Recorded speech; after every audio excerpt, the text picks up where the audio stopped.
अस्सलाम वालेकुम। पस पर्दा हकायक सनसनी खेज इंकशाफात प्रोग्राम बेनकाब में हूँ आपके साथ सिफान खान। नाज़रीन, आज हमने देखा कि इस शहर में, और ये कुछ दिन कबल रिपोर्ट होना शुरू हुआ, और इसके बाद ये बात जिसे कहा जाए कि बीमारी फैलती जा रही है। अगर आप कराची शहर में, तो आपको पता है कि आपके घर के अंदर एक या दो फर्द, या फिर आपके घर में या मोहल्ले में या चारों अतराफ आप दफ्तर में काम करते हैं, तो एक सीजनल फ्लू है या क्या है कि बहुत से लोग इस पर जो है बीमार पड़े हुए हैं। और इस बारे में एक खबर ये आई कि एक मिस्टीरियस, यानी एक ऐसा मम्मा एक वायरस है जिसका कोई नाम अभी नहीं दिया जा रहा। कहा जा रहा है कि उसके सिम्टम्स डेंगू जैसे हैं, और ये कराची शहर के अंदर इस वक्त प्रिवेल कर रहा है। और एक जगह तो मैंने देखा, लिखा था कि it's hits like a storm, यानी स्टॉर्म की तरह इसने हिट किया कराची शहर को। आखिर ये वायरस है क्या? क्योंकि इस पर जो रिसर्च अब तक हुई है वो क्या कहती है, और शहर कराची की मुख्तलिफ लैब्स और मुख्तलिफ डॉक्टर्स और जो इस पर एक्सपर्ट्स हैं वो इस पर क्या कहते हैं। हम अभी कोरोना को फाइट कर रहे थे, और अभी हम अल्हम्दुलिल्लाह काफी हद तक उस फाइट के अंदर आगे बढ़ रहे हैं, और इधर डेंगू वायरस आ चुका है। और डेंगू वायरस पर हमने देखा कि हुकूमती गफलत, जिस पर हमने कई बार प्रोग्राम किए कि ना सर्वेलेंस थी, ना ये चेक हो रहा था कि कहां से पैदा हो रहा है वायरस और किस तरह हो रहा है वायरस, सैंपलिंग साइज कुछ भी नहीं हो रहा था, ये आपके सामने रखा था।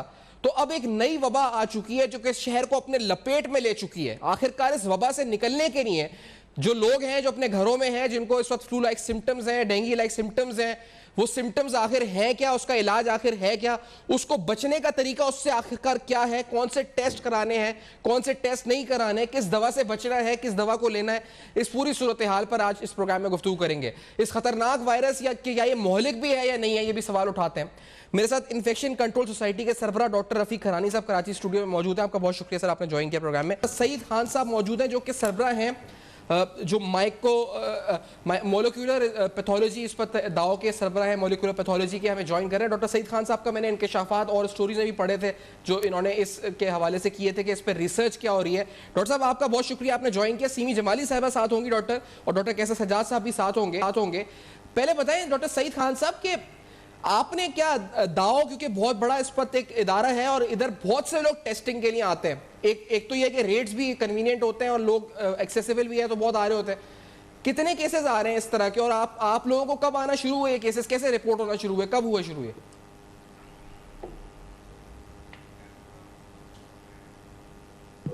अस्सलाम वालेकुम, बहुत बहुत शुक्रिया प्रोग्राम में इनवाइट करने का। ये एक डेंगू पेंडेमिक इस वक्त चल रहा है, आउटब्रेक कराची में। तो हमने काफ़ी केसेस ऐसे नोट किए हैं जो फिजिशियन ने उसको डेंगू इन्फेक्शन सजेस्ट किए थे।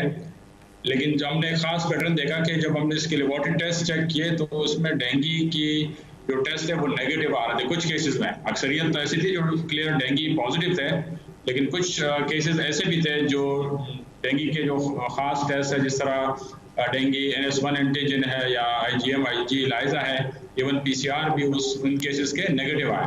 तो फिर क्योंकि बीइंग अ रिसर्चर हमारी जिम्मेदारी बनती है, और पब्लिक हेल्थ लैब में क्योंकि हेड कर रहा हूँ NIH से कोलैबोरेशन से यहाँ सिंध में, तो इस तरह की चीज़ों को ऑब्जर्व करना, रिसर्च करना हमारी जिम्मेदारी बनती है। तो उस पर फिर हमने तहकीक की और हमें ये मुशाहिदे में आया कि ये एग्जैक्टली डेंगू के केसेस कुछ जो है वो डेंगू के नहीं है, बल्कि हो सकता है कि ये किसी करीबी फैमिली के किसी और वायरस के हों। हमने इसको मज़ीद तहकीक इस पर हमारी जारी है। हम NIH के साथ भी इसमें कोलैबोरेट कर रहे हैं, और अब तक हम इस नतीजे पर पहुँचे हैं कि ये डेंगू के फैमिली के जो वायरसेस की फैमिली है, जिसको हम फ्लेवी वायरसेस कहते हैं, उसमें से ये वायरस मौजूद है कि ये फ्लेवी फैमिली का वायरस है। और डेंगू के अपने भी 4 डिफरेंट सीरोटाइप्स है, जिसको हम कहते हैं DEN 1, 2, 3 और 4। तो डेंगू में भी वेरिएशन है, इसके सीरोटाइप्स हैं। तो वायरस की काफ़ी सारी अक़साम हैं। ये कोई नया वायरस नहीं है, लेकिन क्योंकि बहुत सारे वायरसेस ऐसे हैं जो हमें नाम पता है उसके, और हम रूटीनली, जिस तरह हेपेटाइटिस B है, C है, और अभी कोविड है या डेंगू है, इसके नाम से हम बखूबी आगाह हैं।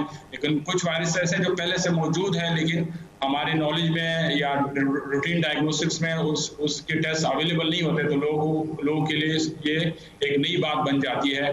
लेकिन ये अच्छी बात है मीडिया के तवज्जुह से, और आवाम अभी कोविड के जो पेंडेमिक के बाद काफ़ी आगाही रखती है, और उनको पता है कि टेस्ट जरूरी है और टेस्ट के बाद ही आप कंफर्म कर सकते हैं कि इन्फेक्शन डॉक्टर साहब इसमें मैं आपने राय जो दी इस पर आप बता रहे हैं कि किस तरह केसेस आए, किस तरह आपने डिटेक्ट किया। मैं रफीक हरानी साहब आपकी तरफ भी आना चाहूंगा, क्योंकि क्या ये सिम्टम्स अलग हैं, सिम्टम्स डेंगू जैसे हैं, और ये हम कैसे क्लासिफाई करते हैं? डेंगू के सिम्टम्स क्या हैं, पहले नाज़रीन को ये भी बताएं कि डेंगू के सिम्टम्स क्या हैं और इस वायरस में क्या सिम्टम है, क्या हो रहा है? रफीक साहब, जो क्लासिकली डेंगू होता है जी, उसमें डेंगू में आमतौर पर बुखार से चीज़ें शुरू होती हैं और जिस्म में दर्द बहुत होता है, आँखों के ढिलों में ज़्यादा दर्द होता है, और उसमें एक रैश होता है जो करैक्टरिस्टिक बॉडी के किसी भी हिस्से पे स्किन जो है ना उसकी रेडनेस हो जाती है, उसको बुखार कितना होता है कहते हैं।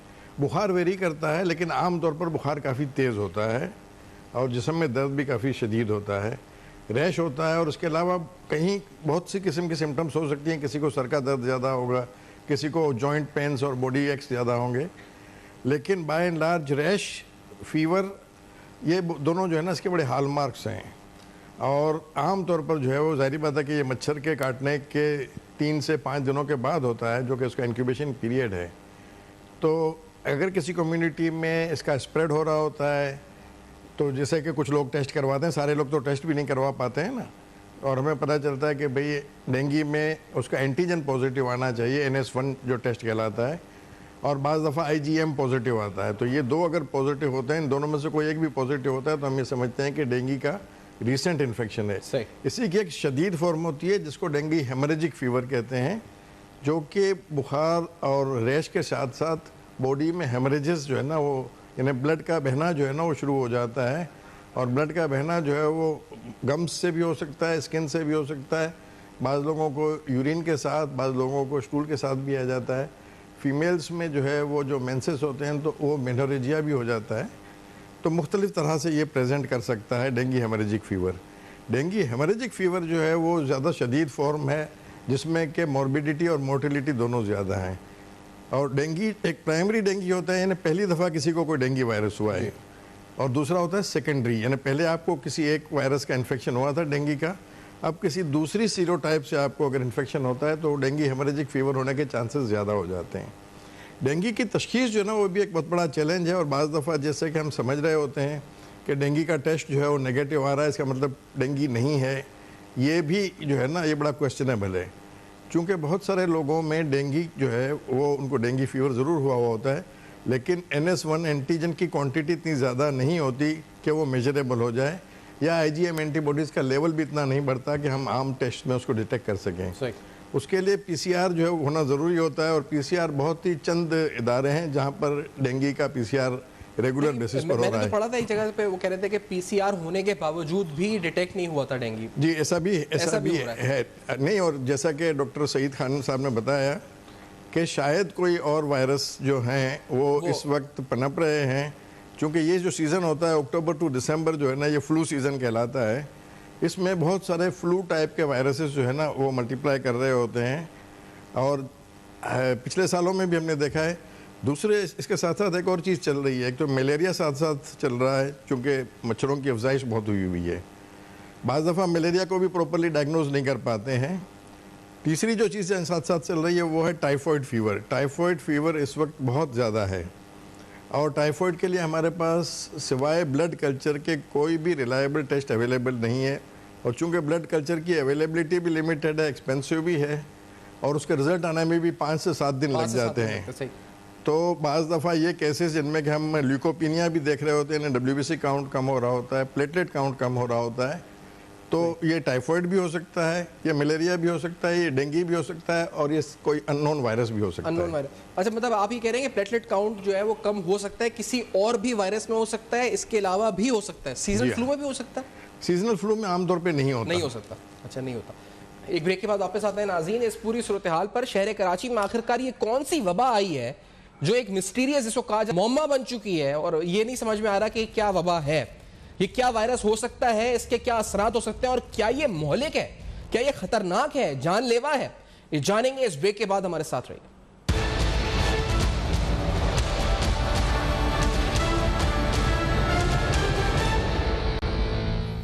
Welcome back. आप देख रहे हैं बेनकाब, और आज बेनकाब में तफसीलन नाज़रीन कराची में ये मिस्टीरियस वायरस आखिरकार है क्या, ये क्या डेंगी जैसे सिम्टम्स हैं, इस बुनियाद पर इसको हम कह रहे हैं कि डेंगी जैसे वायरस है तो ये उसका कोई इस वक्त वेरिएंट है, या इसकी जो सिम्टम्स हैं मुख्तलिफ हैं बिल्कुल, टेस्ट कौन से कराने चाहिए, आखिरकार कितना महलिक है ये वायरस, क्या खतरनाक है, जानलेवा हो सकता है, ये सारे अहम सवाल जानना है। डॉक्टर कैसर सजाद साहब पाकिस्तान मेडिकल एसोसिएशन के जनरल सेक्रेटरी भी प्रोग्राम में साथ मौजूद है। डॉक्टर साहब ये बताइएगा कि कैसर सजाद साहब के इस सतह पर क्या कोई काम हो रहा है इसको इस सिलसिले में, क्योंकि हमने तो यहाँ देखा, मैंने पूछा इस पर हेल्थ मिनिस्टर से भी आज इस प्रोग्राम से पहले, प्रोविंशियल हेल्थ मिनिस्टर से, और उसके अलावा जो इस वक्त हेल्थ ऑफिशियल्स हैं उनसे रब्ता करने की कोशिश करी, तो उन्होंने कहा जी कि कासिम सोमरो साहब बता देंगे, वो भी फोन नहीं उठा रहे जो पार्लियामानी सेक्रेटरी हेल्थ है। क्या हुकूमत कोई इस वक्त बंदोबस्त कर रही है, प्रिकॉशनरी मेजर्स कर रही है, लोगों को अवेयरनेस क्रिएट कर रही है कि डेंगी जैसा कोई और मिस्टीरियस वायरस कराची में आ गया है और वबा की सूरत इख्तियार कर गया है?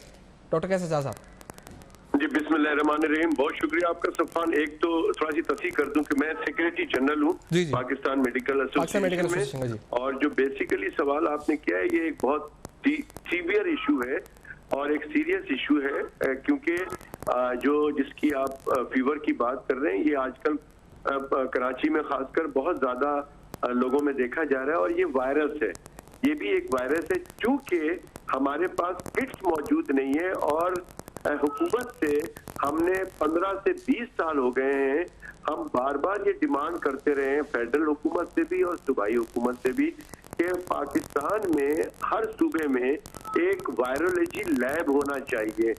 जब वायरोलॉजी लैब होगा जदीद किस्म का, तो उसके अंदर तमाम चीजों की किट्स मौजूद होंगी और आपको पता चल जाएगा कि जो इस वक्त फीवर ऑफ अननोन ओरिजिन, ऐसा बुखार जिसका पता नहीं चलता है, तमाम चीजें इस वक्त हमारे पास कराची में टाइफाइड भी है, मलेरिया भी है, डेंगी भी है, कोरोना भी है और फ्लू लाइक सिम्टम भी है, यानी कि इन्फ्लुएंजा वायरस भी है। तो अब लोगों को परेशानी यही होती है कि क्या करें क्या ना करें। करना ये चाहिए लोगों को कि इसमें जो क्वालिफाइड डॉक्टर्स हैं उनसे जाके मशवरा करना चाहिए। हुकूमत की इसके अंदर बहुत बड़ी जिम्मेदारी है कि इन सूरत हाल पे लोगों को ऐसी जो सिचुएशन है नहीं छोड़ना चाहिए और सीरियसली इस पे जो है वो एक वायरोलॉजी लैब बनाने की सोचें, क्योंकि मैं समझ रहा हूँ कि ये जो सिम्टम है ये डेंगी टाइप का सिम्टम आपके पास आ रहे हैं मरीज डॉक्टर कैसर सजाद साहब इसके? जी, हमारे पास आते हैं, लेकिन मेरे पास इतने ज्यादा नहीं आते। ये जाते हैं फिजिशियंस के पास या जनरल प्रैक्टिशनर्स के पास, बहुत जाते हैं। ये जनरल प्रैक्टिशनर चूंकि गली में होते हैं, महलों में होते हैं, तो वो काफी अरसे से बैठे होते हैं और ये सब बुखार वगैरह की चीजें वहां जाते हैं। हमारे पास जो गले के साथ जो ट्रीटमेंट उनके साथ, लेकिन इसके अंदर जो इशू है वो ये है कि मैं समझता हूँ हमारी जो हुकूमत को चाहिए कि इसमें अवेयरनेस की media through print media and particularly electronic media से ये बताया जाए। बहुत जरूरी है कि आजकल जो ये वबा फैली हुई है ये कोई और कुछ नहीं है, कुछ वायरस है और उससे बचने की क्या तरीके। लेकिन ये बड़ा बात कैसे साहब अजीब सी है कि एक वायरस है लेकिन हमें उसका नाम नहीं पता, हुकूमत ही बता सकती है ना हमें नाम, तो हुकूमत जो है वो कुछ कर नहीं रही, तो आखिरकार फिर यही होगा कि स्पेकुलेशन होगी। लोग फिर आजकल आपको पता है सोशल मीडिया है और अपनी अपनी इस वक्त इस्तिलाह बनाकर अपने अपने इस वक्त मर्ज को शेप करके मैनिपुलेट करके इसको फैलाएंगे कि जी कुछ अजीब सी चीज फैल गई है कराची में जिसका कुछ पता ही नहीं है कि क्या है। ये हिंदुस्तान टाइम्स और दीगर में देख रहा हूँ एनडीटीवी वगैरह पे इस वक्त कोट हुआ है कि कराची जो है वो ग्रिप में है एक मिस्टीरियस वायरस के। ये मच्छर से पैदा होने वाली बीमारी है मैं समझता हूँ, और ये it could be a Zika virus, क्योंकि जीका वायरस जो है दूसरे मुल्कों में भी पिछले 1-2 साल पहले डिटेक्ट हुआ था। तो हो सकता है कि अगर ये डिटेक्ट नहीं हो रहा है तो मच्छर से ही पैदा हो रहा है ये भी वायरस, और जो मच्छर से जो है ये डेंगी, चिकनगुनिया और जीका। आपने कहा Zika virus. Doctor Saeed Khan साहब जो कि सरबराह हैं मॉलिक्यूलर पैथोलॉजी के दाव के, डॉक्टर साहब मैंने आपके जो मैं पढ़ रहा था सुन रहा था तो जीका है ये जीका भी नहीं है जो आपने अब तक रिसर्च की है इस पे, डॉक्टर सईद खान साहब? जी थैंक यू सो मच मुझे मौका देने का। अब तक जो हमने रिसर्च की है, क्योंकि ये मॉस्किटो बॉर्न वायरसेस हैं, वो इसकी कई मतलब बड़ी बड़ी फैमिली है, 2 बड़ी फैमिली है। एक को हम कहते हैं अल्फा फैमिली जिसमें चिकनगुनिया और बाकी वायरसेस शामिल हैं।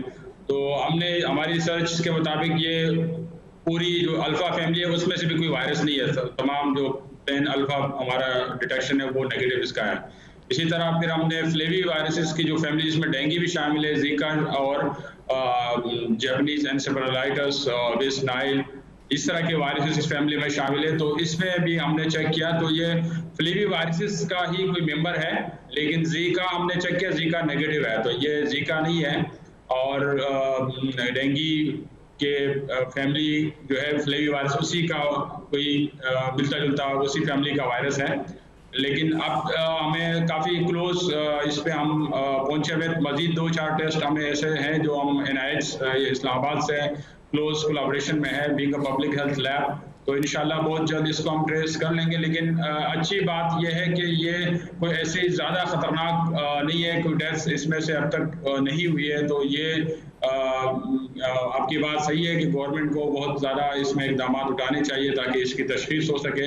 लेकिन बहुत सारे ऐसे वायरसेस हैं कि हर जगह पे गवर्नमेंट कितनी भी कैपेसिटी हो उसकी। अच्छा डॉक्टर साहब, मैं वायरसेस को डिटेक्ट आपकी इजाज़त से, क्योंकि मैंने एक और डॉक्टर से बात कर रहा था, वो कह रहे थे कि अगर सीजनल फ्लू से भी प्लेटलेट्स गिर जाते हैं तो ये स्पेकुलेशन है, ये लोग इस वक्त हाइप क्रिएट कर रहे हैं कि आखिरकार ऐसा कोई नया वायरस आ गया है। तो ये इट इज़ कॉमन कि आपके प्लेटलेट्स गिर जाएं आपको अगर फ्लू होता है या फ्लू लाइक सिम्टम्स होते हैं, तो ये इसमें इतना शोर और ये पहले से होता है।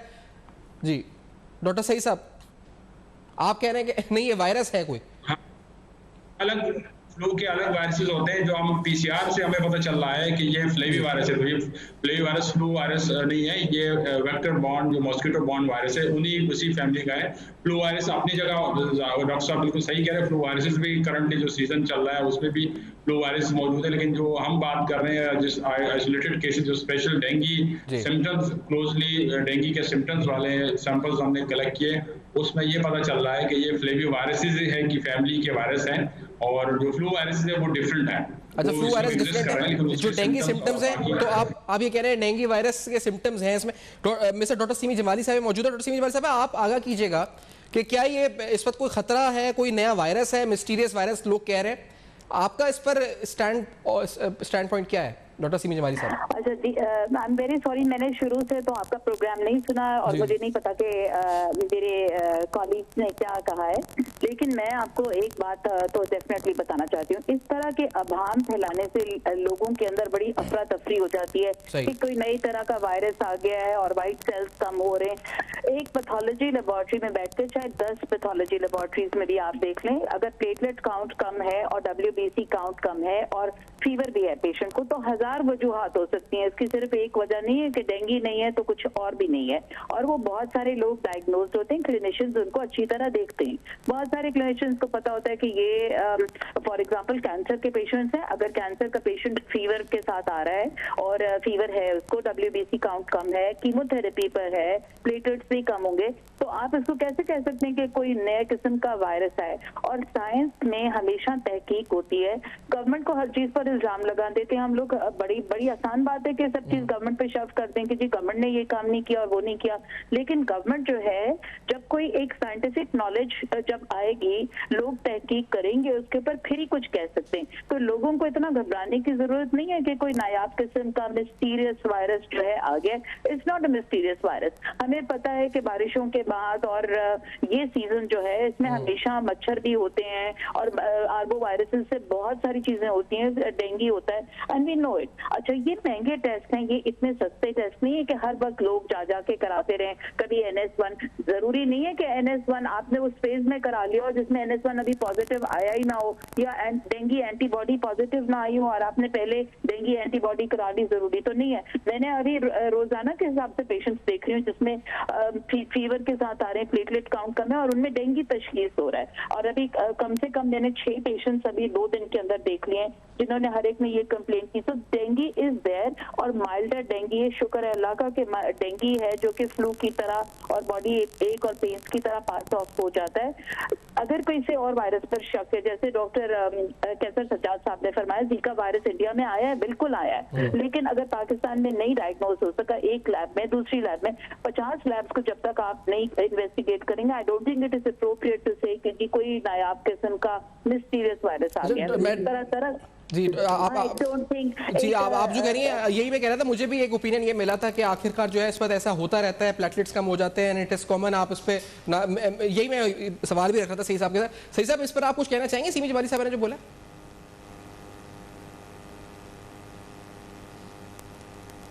डॉक्टर सईद खान साहब। जी डॉक्टर सईद खान जी बिल्कुल अच्छी बात कही है। बिल्कुल ये आवाम के घबराने के लिए बात नहीं, ये टेक्निकल चीज़ें होती हैं जो मॉनिटरिंग और सर्वेलेंस के लिए ज़रूरी है। आवाम के लिए बिल्कुल ये बात डॉक्टर सीमी जवाली की बिल्कुल बजा है कि उनको घबराने की ज़रूरत नहीं है, और जो लेबॉर्ट्री डिटेल्स है वो ज़रूरी नहीं है कि वो पब्लिक में इस तरह करके डिस्कस हो जिससे पैनिक फैले। बस हम ये इसका फ़ायदा हम इस तरह देख रहे हैं, जो कोविड के बाद लोगों में अवेयरनेस बढ़ी है और उनको लेबॉर्ट्री टेस्ट की अहमियत का ज़्यादा पता चला है, फिर हमारे पास रिसोर्सेज भी ज़्यादा आ गए, तो हम डिफ्रेंशिएट कर पा रहे हैं। जो अभी हम डिस्कशन कर रहे हैं, इसका एक पॉजिटिव आंसर ये है कि इतनी नॉलेज है कि हम अब ये वाली चीज़ें डिस्कस कर पा रहे हैं, तो हम पॉजिटिवली इसको इस तरह देख रहे हैं। यकीनन बिल्कुल नया कोई वायरस नहीं है, लेकिन ऑलरेडी जो एग्जिस्टिंग वायरसेस हैं वो प्रिवेल कर सकते हैं, बारी बारी कोई नया उनमें से कोई एक वायरस आ सकता है, उसकी आउटब्रेक हो सकती है।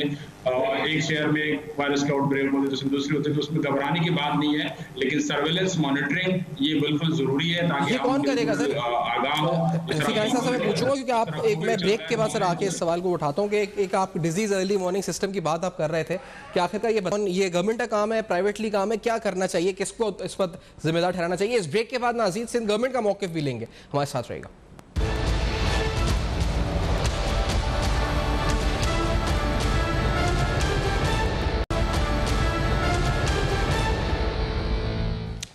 Welcome back. आप देख रहे हैं बेनकाब। बेनकाब में नाज़रीन ये कोई वायरस है, मिस्टीरियस वायरस है। अभी डॉक्टर रफ़ीक खरानी साहब से भी ब्रेक में मेरी बात हो रही थी, अभी बात पूछेंगे भी इनसे कि जिस तरह कह रहे थे कि इस पर जो आपका अपर रेस्पिरेटरी ट्रैक्ट है ये इसको इम्पैक्ट नहीं करता, डेंगू या मच्छर से होने वाला वायरस, ये फिर डेंगू वजह से वायरस क्यों है, ये हम क्यों कह रहे हैं, ये भी सवाल उठाएंगे। लेकिन डॉक्टर अकरम सुल्तान साहब जो कि डायरेक्टर हेल्थ सर्विसेज हैं सिंध गवर्नमेंट के कराची डिवीजन के, हमें ज्वाइन कर रहे हैं। डॉक्टर साहब, सर्वेलेंस जो आप लोग करते हैं हेल्थ डिपार्टमेंट वाले, तो वो उस लिहाज से कुछ सामने आया है कोई अनहोनी, या फिर ये एक सीजनल फ्लू है जो इम्पैक्ट कर रहा है और कुछ लोगों को मुतासिर कर रहा है, क्या है ये?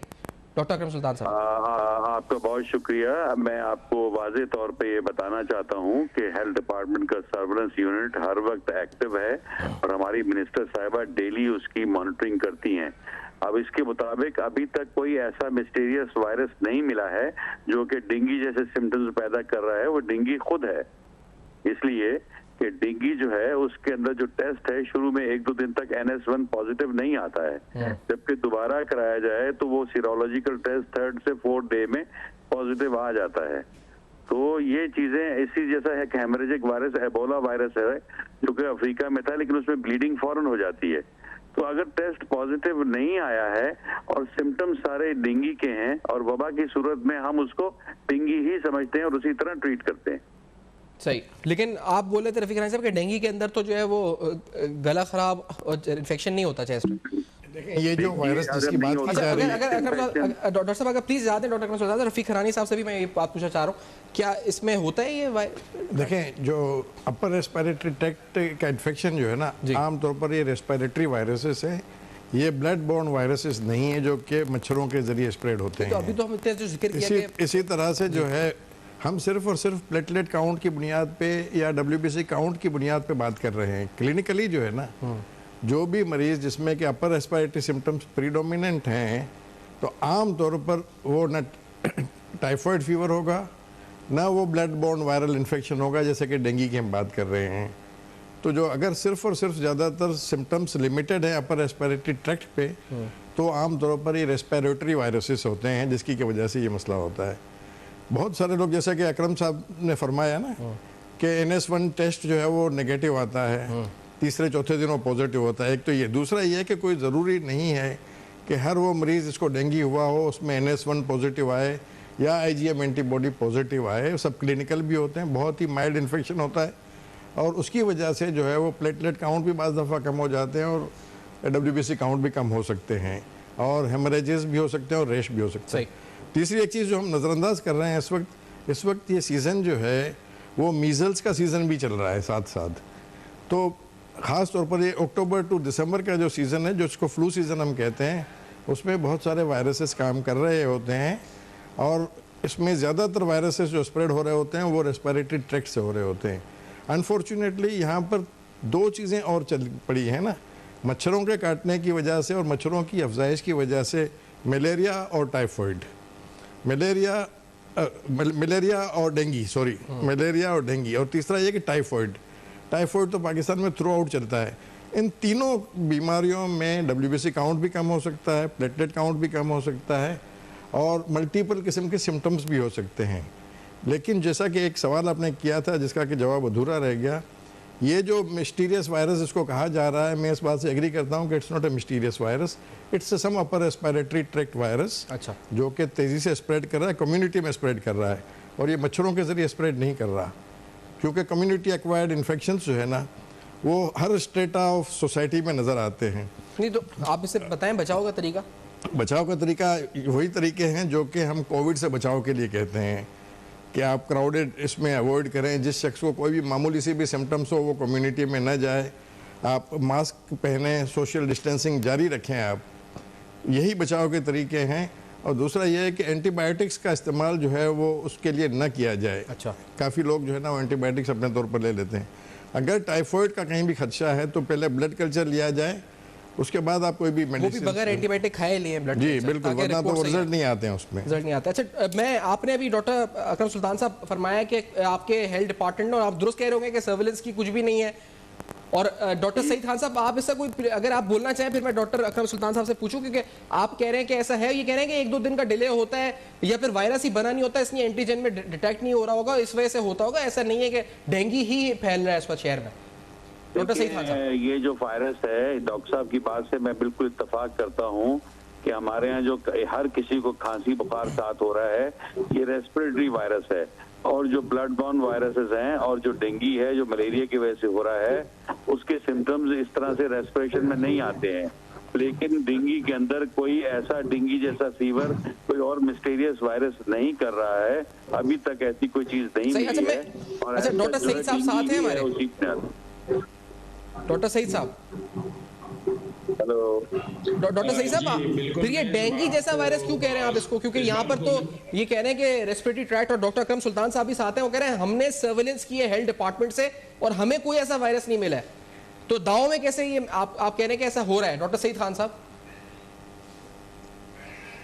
इनकी बात, सर की बात बिल्कुल बजा है और हम इस चीज़ की गवाह हैं कि जिस तरह सर्विलेंस सिस्टम कोविड में थ्रू आउट एक पेशेंट को उन्होंने फॉलो किया कि पॉजिटिव पेशेंट, फिर कॉन्टैक्ट ट्रेसिंग, और इस चीज़ को मैं सेकंड करता हूँ कि यकीनन ये सर्विलेंस सिस्टम है जिसकी वजह से हम ये वाली बात अभी कर रहे हैं कि डेंगू के सिम्टम्स काफ़ी प्रिवेल कर रहे हैं जो इस वक्त, क्योंकि आउटब्रेक चल रहा है तो अक्सरियत लोग जो है वो डेंगू की ही हैं, लेकिन कुछ पेशेंट ऐसे हैं जिनमें डेंगू के जो लेबोरेटरी टेस्ट है वो डेंगू के लिए नेगेटिव आ रहे हैं। तो उसकी कई वजूहात हो सकते हैं। एक तो वजह जो सर ने बताई कि टेस्टिंग की जो टाइमिंग है वो इम्पोर्टेंट है, फिर डेंगू के 4 डिफरेंट सीरोटाइप्स है उसकी वजूहात हैं, और फिर बाकी मतलब रूटीन जो वायरस है वो प्रिवेल कर रहे हैं, क्योंकि मच्छरों का जो सीजन है इसमें कई तरह के जो वायरसेस हैं वो रूटीनली प्रिवेल करते हैं, लेकिन जो मीडिया अक्सर सनसनी फैलाने के लिए नहीं। लेकिन डॉक्टर सईद साहब मुझे बताएगा कि डॉक्टर सईद साहब ये बताएगा कि ये जो डेंगू जैसा वायरस कह रहे थे ना, तो अभी तो यहाँ पे बता रहे हैं कि डेंगू के अंदर गला खराब, जुकाम ये नहीं होता, यही आप लोग कह रहे हैं, तो फिर इसका मतलब ये डेंगू जैसा वायरस है या ये कुछ और है, क्या है ये?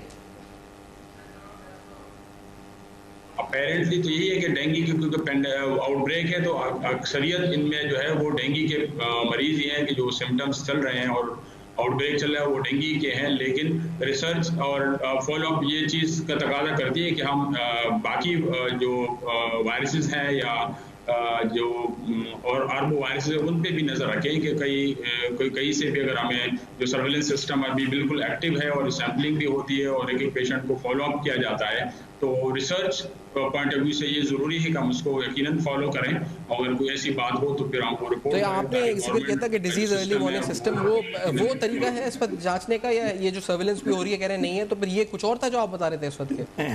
देखिए, वर्ल्ड हेल्थ ऑर्गेनाइजेशन ने इफ़ आई रिमेंबर करेक्टली 2008-9 में जो है ना एक डिजीज अर्ली वार्निंग सिस्टम जो है ना वो दुनिया के कई एक ममालिक में इंट्रोड्यूस किया था, इंक्लूडिंग पाकिस्तान। और पाकिस्तान के चंद एक बड़े शहरों में इसके लिहाज से लैब्स भी जो है ना वो बनाई गई हैं, लेकिन शायद उसके ऊपर कोई प्रॉपरली अमल दरामद नहीं हो सका। उसके रीज़न्स मुझे नहीं पता कि क्या हैं। उसका मकसद ये था कि जब भी कोई भी ऐसी बीमारी जिसकी कि डायग्नोसिस में डॉक्टर्स को या क्लिनिशियंस को या लैब्स को जो है ना डिफ़िकल्टीज़ आ रही हों, तो पीरियोडिकली उस लैब में वो टेस्ट होते रहें, चाहे वो टेस्ट फूड के हवाले से हों, एनवायरनमेंट के हवाले से हों या डिजीज़ पर्सनस के हवाले से हों। तो वो डिजीज़ अर्ली वार्निंग सिस्टम जो है वो गवर्नमेंट को ये इंटीमेट करेगी, फेडरल गवर्नमेंट और प्रोविंशियल गवर्नमेंट सबको ये इंटीमेट करेगी कि भाई ये डिजीज़ स्प्रेड हो रही है। और किसी भी बीमारी के फैलाव को अगर आपने रोकना है तो जितना अर्ली आप डिटेक्ट कर लेंगे और उसको रोकने के मेजर्स आप इम्प्लीमेंट कर लेंगे, उतना ही जल्दी आप उस बीमारी को कंट्रोल कर लेंगे और लिमिट कर सकते हैं। अब वो डिजीज़ अर्ली वार्निंग सिस्टम का आगे क्या बना और किस फॉर्म में ये कन्वर्ट हुई और किस फॉर्म में आजकल ये यूज़ की जा रही है, मुझे इसका इल्म नहीं है। तो प्रोविंशियल लेवल पर और सिटी लेवल के ऊपर जो है ना, खासतौर पर बड़े शहरों में इसका सर्वेलेंस का मैकेनिज्म जो है वो गवर्नमेंट ही इंट्रोड्यूस कर सकती है, प्राइवेटली कोई नहीं कर सकता। बहुत शुक्रिया आपका आपने ज्वाइन किया। डॉक्टर फ़िकरानी साहब, डॉक्टर सईद खान साहब, डॉक्टर अकरम सुल्तान साहब, सीमी जमाली साहबा और इसके साथ कैसा सजाद साहब, हम एक्सपर्ट्स के साथ आज प्रोग्राम किया, जाना कि आखिर ये मिस्टीरियस वायरस आखिरकार कोई है भी या मुअम्मा है, क्या है, असल हकीकत क्या है, असल हकाइक क्या है, आपके सामने बेनकाब किए। For your feedback you can write अस और फेसबुक, ईमेल्स एंड ट्विटर जो आपके सामने फ्लैश कर रहे हैं, देखते हैं।